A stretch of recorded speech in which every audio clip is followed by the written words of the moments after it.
All right. Hey, everybody. We're back. This is Beyond the Fourth Veil. I'm Robert Johnson. And with me always is my co host. Douche Canoe or Darin and Only your mother can call you that. Anyway, it's great to be back. We've got a great episode lined up here. Going to be talking about Home Sweet Home, Illinois. So, we're talking about all things weird in Illinois. And I think one of the things that we always come across no matter where we go. And the more we've really dug into this, why does everywhere have their own unique cryptids? This is wild. right? Um, Darren and I recently saw a really cool video about a dude who apparently saw a Bigfoot right in southern Illinois, kind of down in I think it was mid. kind of mid central as Peru Oh, was. yeah. You're right. Yeah. And it was kind of an intriguing, uh, you know, case. And it got Darren and I thinking about, oh yeah, I wonder what else we have here in Illinois. I mean, there have been a number of things, right, that have made different shows. Like if you're old like us, you probably saw sightings or something like that.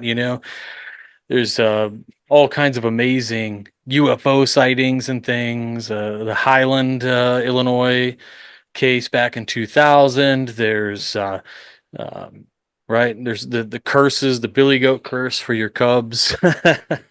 All kinds of strange things here in Illinois. Um, O'Hare UFO sighting. yeah, and most recently we talked about Mothman sightings when we had an episode there back with Party Marty, and just bizarre, interesting things outside that realm. Resurrection Mary, the ghost stories around that. I mean, Yep. it really feel like the more you dig into some of these things, the more uh, you'll just find these in your local towns. And I really encourage checking out some of the local history because going through some of these researches, I think Darren and I have uncovered some pretty rad things uh, right here in Illinois. I mean, we've got the Cahokia Mounds, like all these really cool sort of paranormal and high strangeness type things here in the state. Um, but Darren, you want to kick it off and talk about this latest Bigfoot sighting? Yeah. So I get, I had no idea about Peru kind of being a Bigfoot hotspot, but apparently there have been a couple sightings in this area. And the latest one was claimed by two witnesses. They saw a Bigfoot kind of cross the road in front of them while they were driving. And just really kind of fascinating that we have Bigfoot sightings. In fact, I think I touched on this a little bit when we talked about the International Museum of Cryptozoology in Portland, Maine, that I visited. The gentleman who founded that, Lauren Coleman, who's big in the area of, cryptozoology, is actually from Decatur, Illinois, and claims that he, as a younger child, I guess 10, 11, 12 years old, found like prints of what he thought were it was a Bigfoot, and this kind of it has set him, on his exploratory path of going, finding the unknown or trying to understand the unknown. So, one of the creatures I think we'll talk about, he, also researched because it's from his hometown, and I'll just get into it right now. They had some giant black panther sightings that occurred near Decatur, and there have been dozens of sightings of this kind of giant black panther in this area going back to 1917. And Coleman himself claims he saw one in 1969. and basically thinks that it's possible that, there's this kind of,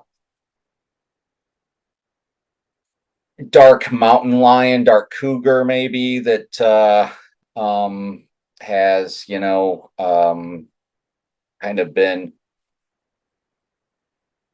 in the United States and especially in the Decatur area. But again, there is an explanation that it possibly there are now, occasionally down south here, cougar sightings. It's very rare, but um, Well, I mean, if so, people who are watching, listening, uh, an adult male cougar also is kind of synonymous with the panther or mountain lion. right, yeah, You're looking at 120 to 160 pounds. So, um, the other thing to remember is that this is an animal that is the size. I mean, I have an English Mastiff, and she's 130 pounds. Um, and she's pretty spry. She jumps around, she runs. May, is that But May? but now think about think about a cat, which is more of a predator per se that has all of these, the agility of a cat and whatnot at 120 to 160 pounds. That is literally native to the Americas. The females are 75 to 110 pounds. So when you talk about like these kind of mystic, super large breed type cats that are out there, it kind of makes me think a little bit about the Call of the Wild, right? Like the giant husky who breeds with the wolves, and then the legends down, through the ages are about these mystical wolves that people see that are larger than normal, that look like huskies, that are smarter, all of these kinds of things. Uh, it's just really interesting. I mean, especially when we consider I know people listening, yourself, Darin, we've been on road trips. How many times have you been just like driving through large uninhabited areas? I mean, the entire population of the world, when living in the same uh like people per square mile as Manhattan, would the entire world population could fit in Texas. Right. So just think about all the uninhabited land out there, and it's just crazy to think that like we know everything and what's out there, and maybe there's these giants out there that we're just not seeing on a regular basis, and unless maybe we're threatening their food supply and they're starting to come up into the urban areas, right? I think we kind of saw some of that. Thought there was an X-Files episode about that, but I digress. There probably was. I think there's an X-File episode about everything. It Yeah, for sure. kind of started to run out of ideas. So, yeah, and I'm here in East Central Illinois, and so Decatur's roughly 40-ish miles, 50-ish miles from where I'm at. And there's a lot of cornfields, soybean fields that, plus a good deer population down here that could sustain, I would think, a larger cat for some time. I think I kind of find it fascinating that it's a black cat, because that's kind of more rare, but it's well It's within a little bit. It's that think about this. It's kind of a little bit spooky, right? right, How many times have we heard about Native American folklore or the familiar being a black dog or a black cat? Uh, it makes one wonder. I mean, Illinois was known as having, in the early 1800s and 1700s, witch covens. There's been books about it. You can pick them up on Amazon. I'll put a link in show notes for those, but it is fascinating to think about. Yeah, absolutely. Absolutely. And what in doing research for the show, what kind of caught me off guard is, I know a little bit of, some of the weirder history of the area down here. And in fact, when we were kind of shooting ideas for the show, I talked to RJ about the Mad Gasser Mattoon, which was It in. sounds ridiculous. Did you research it? I Did you? didn't, just the name itself. So, so essentially, what the Mad Gasser was that there was a person going around Mattoon, and I want to say it was in the 40s. I think it was mid to maybe late 40s. And people essentially were reporting getting gassed and then being robbed. And like Oh, it basically um there were some pretty, reputable witnesses or victims to this mad gasser, and there was, you know, there probably was some sort of mass hysteria surrounding it. And I will say that, I wouldn't believe that all of the reports are necessarily true, but there's enough of a kernel of truth there that you kind of have to wonder what the heck's going on. And and so all this to say is that, Central Illinois got its fair share of weirdness. Mattoon is basically about the same distance that Decatur is west, south of here. So probably a good 30-40 miles south of here is the lovely town of Mattoon. So yeah, all absolutely. I could think about. That's what I told you. Like Yeah, it's the X-Files episode, the postmodern Prometheus. absolutely. I'm Uh, convinced that that episode in part was based on the Mad Gasser Mattoon because of, the similarities. And I don't recall any deformed children being born like happened right. in that episode, which, looking back, I don't think that episode aged as well as it did. It's still one of my favorites. I It I it do is I do so love episode, yeah. but it's effed up when you really kind of think. It is. So for those who are not familiar with the episode is complete. I think it might even be a no, it's not a two-parter, I don't think, but No, it's one part, but it's completely black and white. yeah. And You have a sort of man who is got like elephant man disease.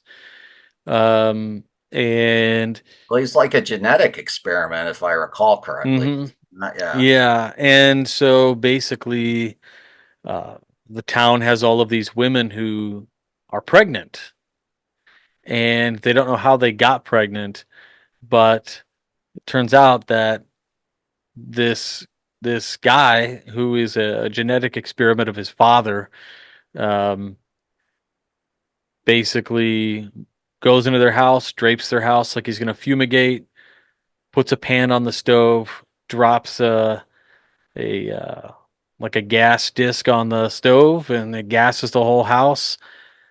And it's like, yeah, I mean, it's date rape, right? I mean, it's what it Yeah, is. absolutely. It was And all and the whole premise is finally the townsfolk, come down with pitchforks and to go to get this guy, and for whatever reason, all the entire town is like just all of a sudden totally cool with this guy well, and all of his crimes yeah. against the people. Well, what I recall essentially is that the doctor that created the Great Mutato. Wasn't that his name? The Great Mutato. The Great Mutado, the cart. Yeah, he was a comic book. Yeah.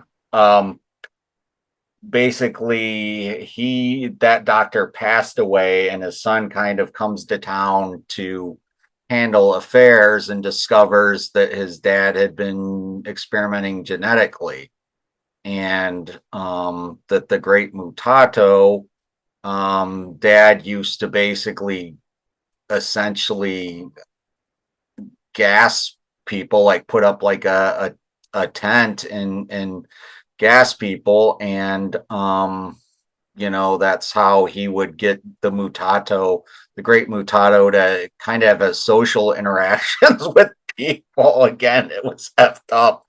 But after that the dad kind of passed, the Mutato basically had learned the tricks of the trade and was going around and gassing women and knocking them up. So, and he also had a giant share fixation. So that's Yeah, the I end of the show when the Scully and Mulder take him to see Cher. literally the end of the episode is so just bizarre, and as Darren said, does not age well in terms of social morality and things. But it is, It's still one of my favorite X-File episodes. So yeah, I have to agree. I think it really, it's I just mean, the as way they bad shot it and as everything. as badly as it probably has aged, it's still one of my faves.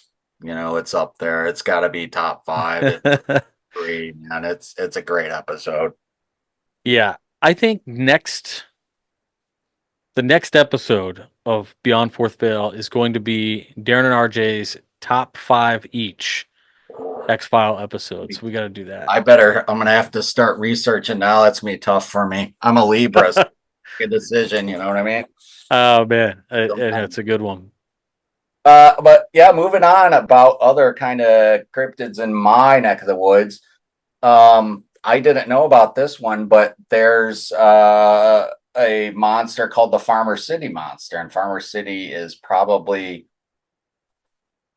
20 miles, I'd say, west of where I'm at. And basically the story is in the 1970s, it's a group of teenagers that claim to see a creature outside of Farmer City, Illinois. Reported it as standing between 6 and 10 feet tall, weighing an estimated 500, 800 pounds, glowing eyes, strong, unpleasant odor, and said to have a loud, piercing scream. Described his head being covered in dark brown or black fur, with some reports suggesting it had a flat, wide face and a prominent forehead. And I mean, quite frankly, what that sounds to me like is a Bigfoot sighting. There are a number of some of these large creatures that are bipedal, that are hairy, basically all have their own names, but I mean, maybe they didn't just call him a Bigfoot because they didn't want it to get lost in the shuffle of Bigfoot sightings. I mean, there's the big muddy monster, the Murfreesboro mud caked menace is one. Right. Um, this one was out in 1973. It says the sleepy town of Murfreesboro, nestled along the banks of the Big Muddy River in southern Illinois, suddenly found itself in the center of a cryptozoological maelstrom. A maelstrom.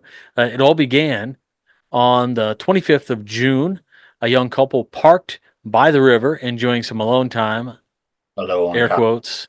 alone. Suddenly they heard a rustling in the bushes. This sounds just like a tale for the Midnight Society, but basically a white furred creature came out of the woods. They said it was 7 feet tall, stunk to high heaven, and they said it reminded them of a skunk ape, right? So this is another one that's like that. Um, the Wolf Man of Chestnut Mountain, Yes. werewolf of the Yeah. Prairie State. Yeah. Many people don't know this, but Abraham Lincoln, he hunted werewolves and vampires. Just kidding.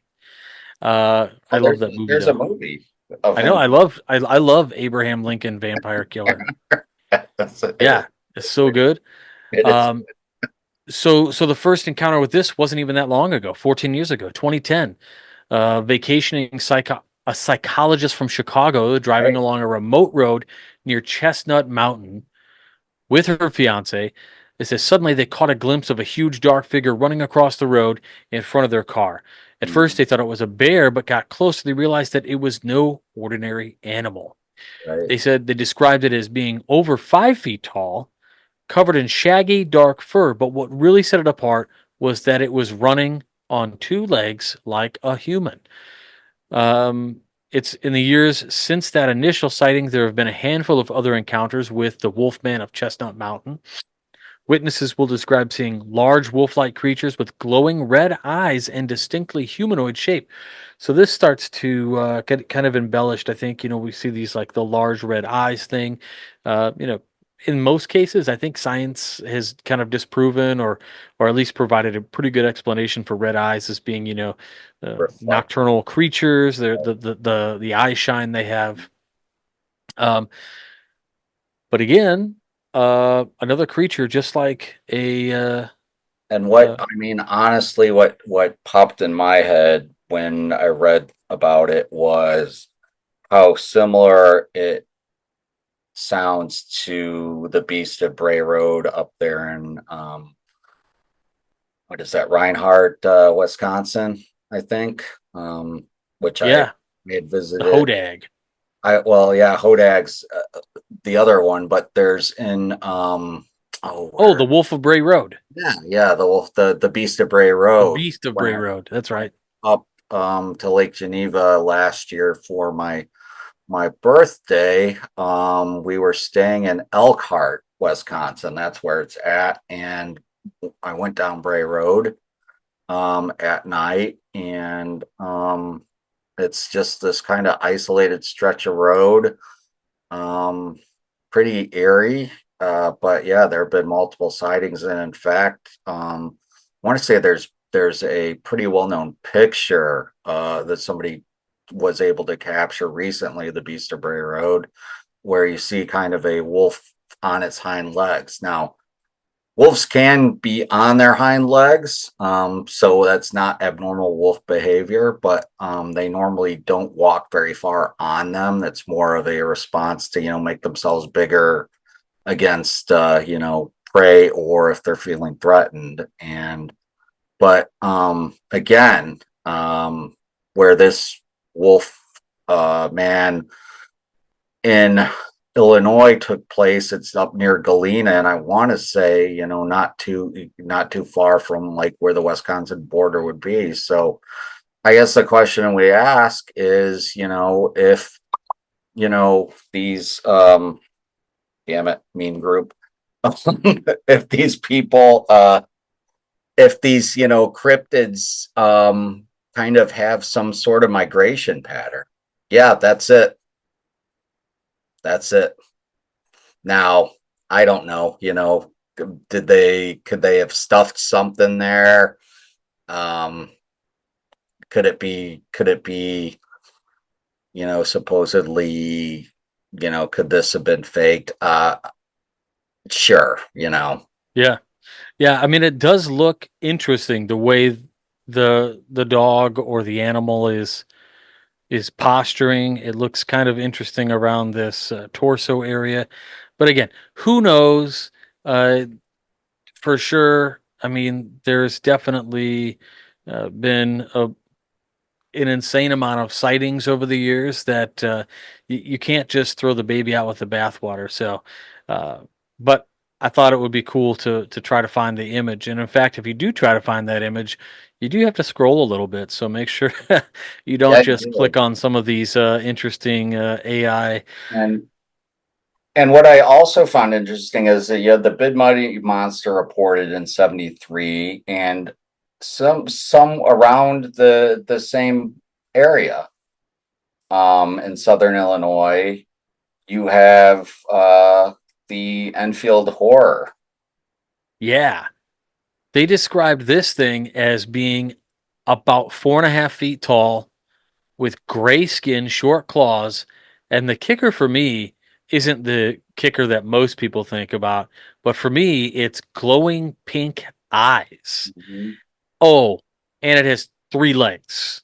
3 legs, and basically uh there were several sightings. One of the sightings was a boy named Greg Garrett. He's playing in his backyard. Suddenly he sees this creature and it attacks him, tearing his shirt. He runs back into the house.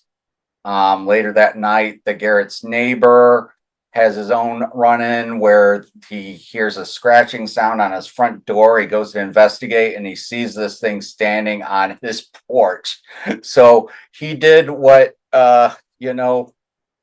anyone would do who lives out in the country. He went and got his gun and came back to try to get it, and shot at the creature, but which made a hissing sound before fleeing off into the night. And he So, claims yeah, that this beast cleared 50 feet in just 3 bounds. and And then that's exceptional. I mean, all other of sign. the sort of images that you come across with this, Darren, they're all like kind of reptilian frog-like almost, Right. but Yeah, that absolutely. doesn't quite match up with the first description of it being uh gray skin or whatever, but uh super super interesting. I don't know. I mean, part of me looks at it and goes, is this uh I don't know, like it kind of feels like the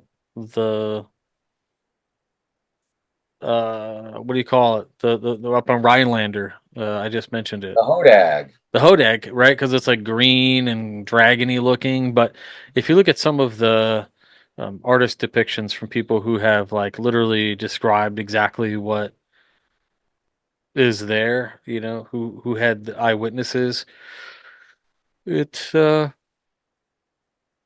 little bit different. I mean, this says in here, we talking about this guy Greg.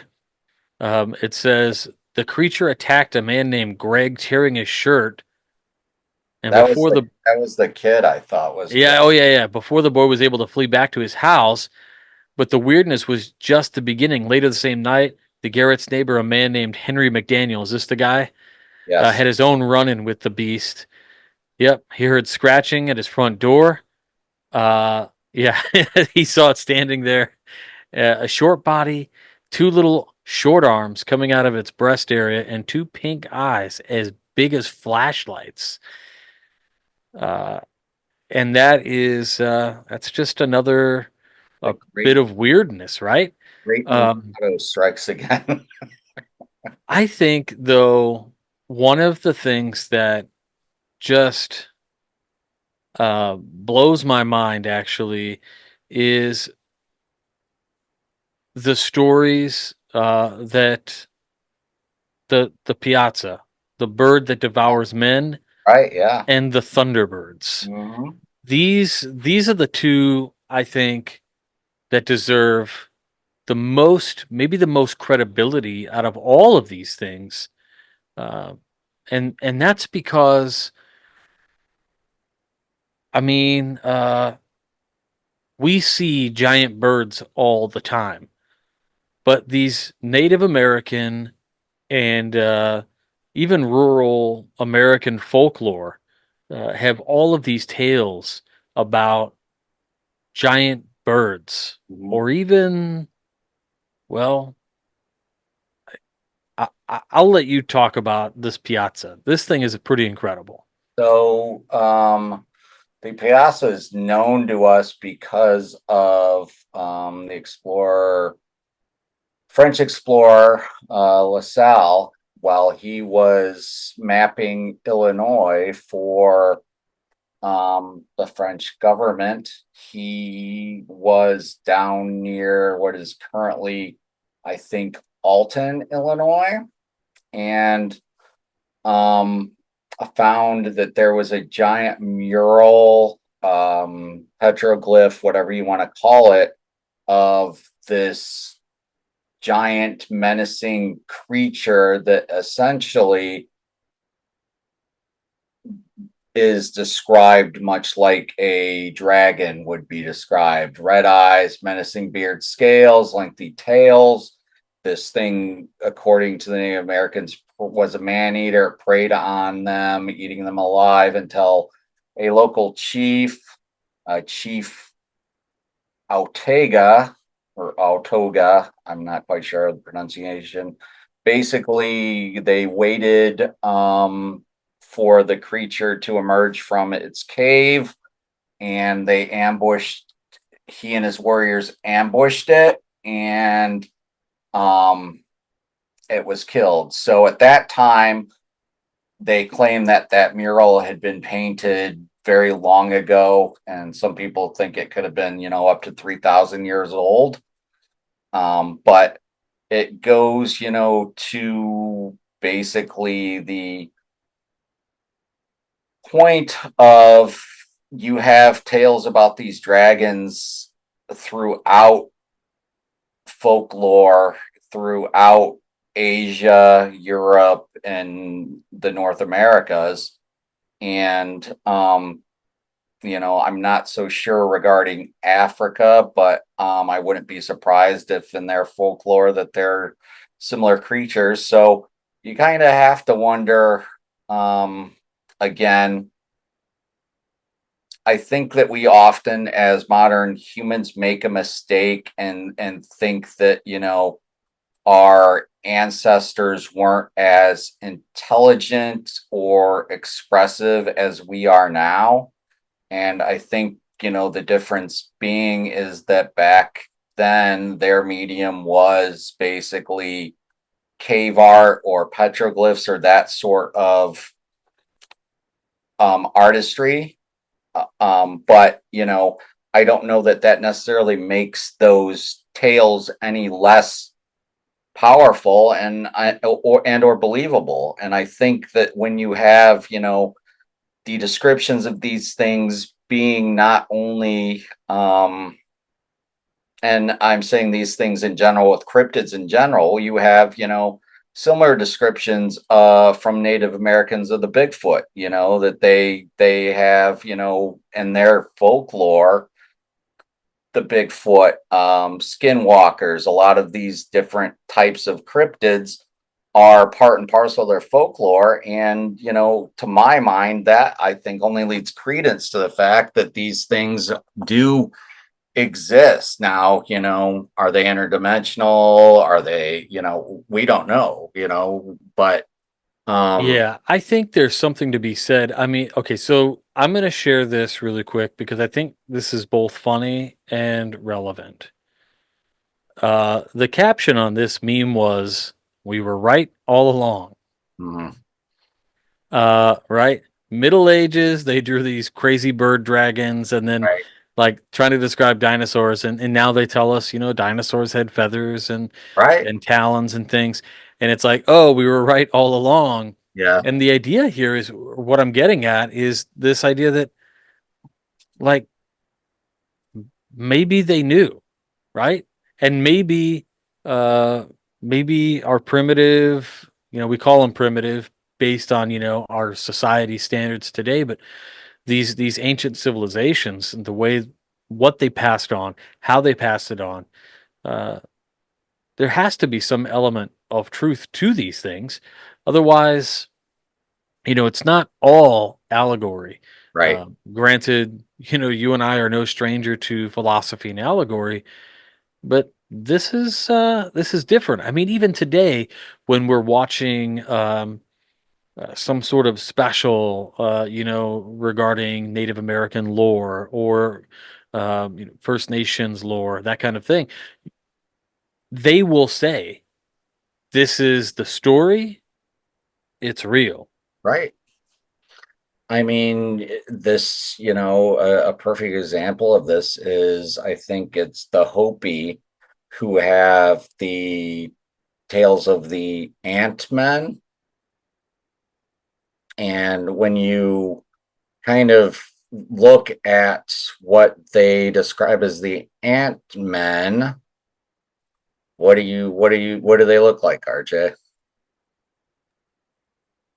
They look like The Greys. right? Absolutely. And so, it, my point being that, one of the theories that are thrown out regarding the Greys are that they are native to this planet and that they have kind of been watching us for quite some time, and that they potentially could be, underground, which is basically what the Hopi, I think it's the Hopis, and their mythos, that they met these creatures, came from underground, and basically, I don't know if it's like a Prometheus situation where they gave them knowledge, but you often hear, about from different Native American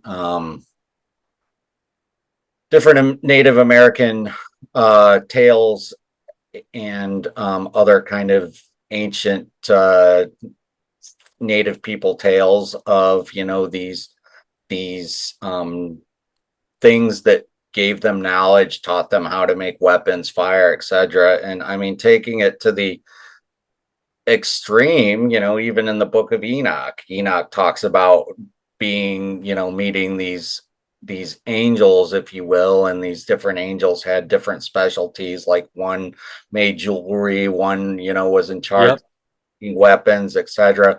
The So Watchers. yeah, the Watchers, that you have this same kind of, um basically same tale, in my opinion, of being, told over and over again throughout different traditions, throughout, different parts of the world. So, you know One of the things that you mentioned was this idea of them living here forever, who have been native to the planet.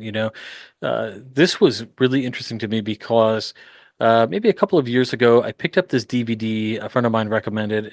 And it was just kind of like it's a DVD that is just somebody's like recording of a conference that happened. mhm. And essentially, what it was, Skip Atwater, who was basically the head of what I'm showing here, Grill Flame Project Report, Defense Intelligence Agency. This was in 1983. This was released to the public in August of 2000. And Flame Grill, or Grill Flame, essentially summarizes, yeah, this results of a 3-year project. The project was essentially remote viewing. Um, so Skip Atwater is the guy who was the man behind, one of the people running the program. He later on went on to be, I think he was the director or some sort of equivalent to that with the Monroe Institute. Some folks listening might be familiar with the Monroe Institute and their works, around binaural um, brain beats, so you can kind of synchronize the hemispheres of your brain.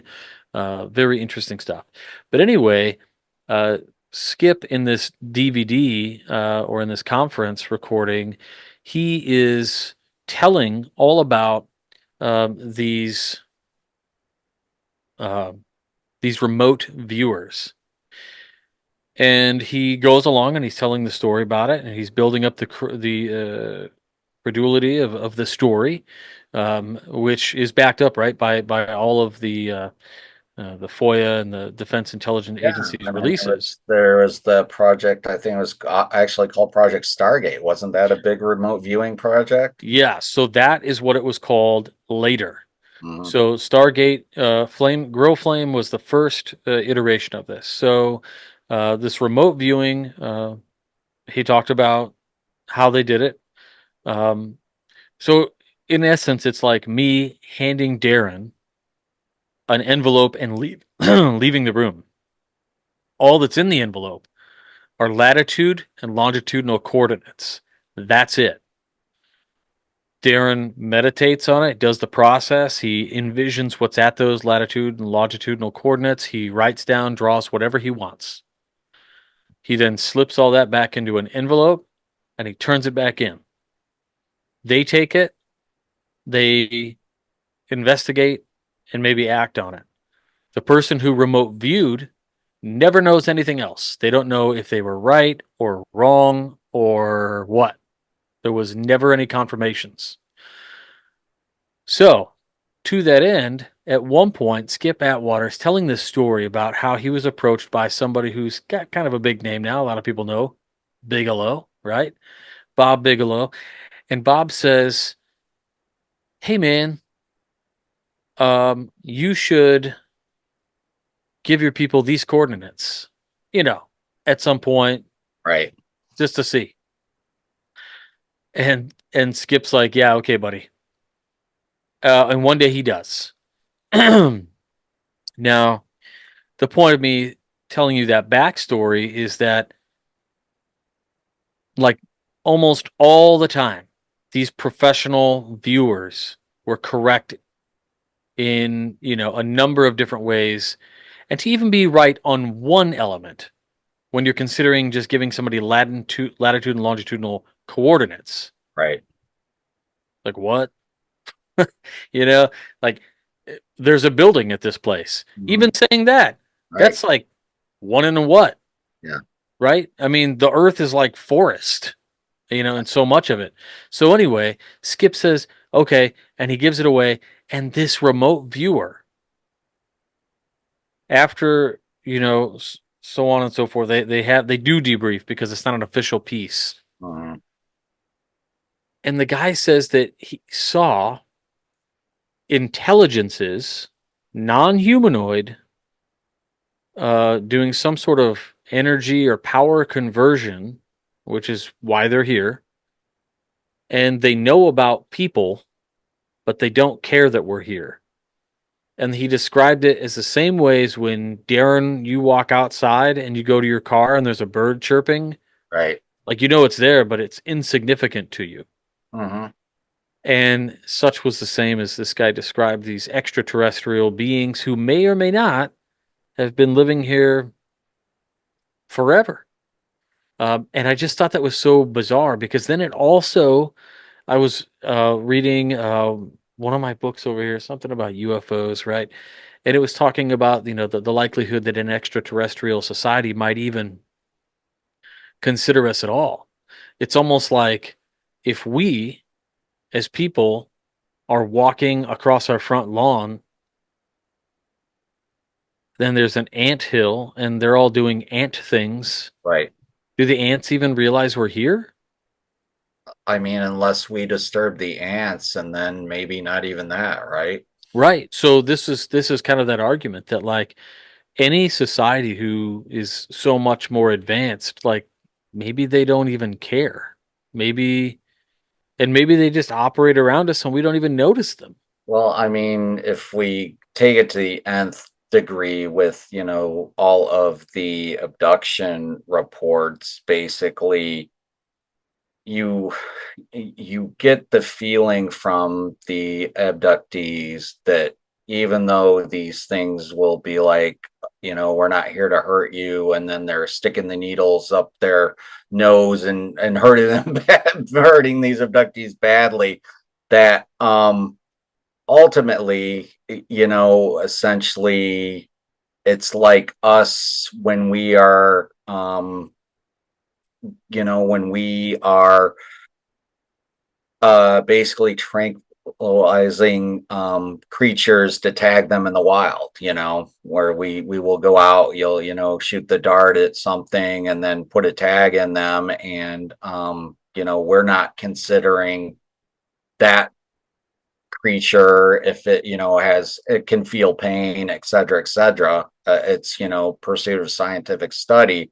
So, take that to the nth degree, and we're just lower on the food chain, and these, whatever they are, entities have um such technology much greater than anything we can ever imagine that they're able to basically mask our memory. A lot of the abductees do, say they experience nightmares, which kind of lead them to, seek help and then discover some of this. And we won't get into, the some of the issues with the regressive hypnosis that's done. But in any case, the one thing that sticks with me, and we talked about this before when we were talking kind of about Travis Walton and that and his story, whereas the one thing that seemed red flaggish to me with Walton was that and all the other abduction kind of encounters that are told there's communication had, and that there was none in Walton's case. And I kind of felt that was kind of a red flag, honestly, because you have so many reports of other people being abducted by these creatures and having, memories of interactions, telepathic communication, all these things. And there was nothing in Walton's case. I mean, that's just an aside, but I I mean, if you want to like you're talking about the regression thing, we did an episode a while back on Betty and Barney Hill right. where Yeah. we played the audio within that episode, and it's unlike anything you've ever heard. The idea that these things do communicate has to it has to be true. I Yeah. mean, I totally agree with you. I didn't want to believe. I mean, I really wanted to believe, right? Like Mhm. the poster says, I wanted to believe in the Travis Walton case. I loved the movie Fire in the Sky. Thought it was an amazing, cool story. The fact that these guys all passed lie detector tests and things. But the more Darren kind of opened my eyes to a lot of the issues that were going, awry with the entire narrative of that story, um, the more you just can't believe, right? There's just too much evidence that piles up that kind of doesn't make sense, Mhm. or that makes a lot of sense. Um, so Yeah. yeah, without getting into it, you guys just go to fourthfail.com, click on the Travis Walton story. We had initially done that episode because Walton had released they did a documentary, like an Yes. update Right. Yeah. that was like on Discovery, I think, or something of those nature. But if you were wondering about the screen, I had up just a little bit ago. It said Skip Atwater Project 8200: The Untold Story. I'll put a link in show notes to that, but it's basically the DVD I was talking about, where Atwater was talking about all of the remote viewing things that had happened. So one more cryptid I want to throw out there because I had a hard time actually. I saw this in researching. I saw this creature mentioned on a YouTube video, but I had a hard time finding any other information about it. But it is basically called the Streeter Hobbit, and there are reports from Streeter, Illinois, of a very diminutive creature about 2, 3 feet tall. One sighting was Most of the sightings are along the river there, and I believe in that area most likely is the Illinois River. I could be wrong, but I have to check. But I think it's the Illinois River, not 100%. But in any case, that basically there have been sightings of this small kind of diminutive creature that seems friendly. I don't know that there's been direct communication made, but one of the sightings was there were some people playing disc golf, and they were on a disc golf course there in Streeter, and they saw this small creature kind of hiding beneath a tree or behind a tree watching them. And when they approached it, it took off into the woods and they pursued, but they couldn't find it. And they all described it basically as like a 2 to 3 foot creature, long black hair, very skinny, um, kind of patchwork clothes, and kind of gained the name the Streeter Hobbit. Um, and there was another sighting where there were some people canoeing on this said river, and they saw this small um, creature that had like this woven basket and a stick, and the basket was filled with fish, and he was apparently fishing somehow. Um, and he smiled and waved at them as they passed by him. How Now, magical is that? so I mean, and honestly, I kind of felt like in reading it, I or watching it, I should say. Um, my wife Lisa was watching with me, and I told her I'm going to go to Streeter and catch a leprechaun. So because that's what it reminded me of. But Sounds like that's the next thing. kind We of gotta this kind of idea of these small fey creatures that are similar, in folklore from different parts of the world.